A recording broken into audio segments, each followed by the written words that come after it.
navbatdagi obyektimiz. Xonalarga tushgan seni ishtiroqlar turganlarga tashkil etamiz.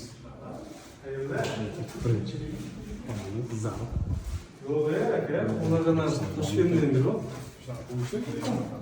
Elektrik ishlari. Bu yoqda spalnamiz. Ishtiroqlar turganlarga tashkil etamiz. Do'konda primo ko'ramiz. Bu yoqda uchinchi konsertimiz. Drenaj shlankasi.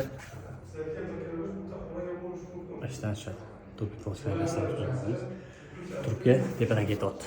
Patologdan olib o'tib, pastga olib tushib, gips karton bo'ladi. Devorni teshib, o'tkazib yuborganmiz. Mana. Turk polimizni shlankasi bu yoqdan tushgandan keyin bu yoqdan teshilib, bu ham devor bo'ylab plom bilan ketadi. Kimga shunaqa xizmatlar kerak bo'lsa, bemalol aloqaga chiqaveringlar.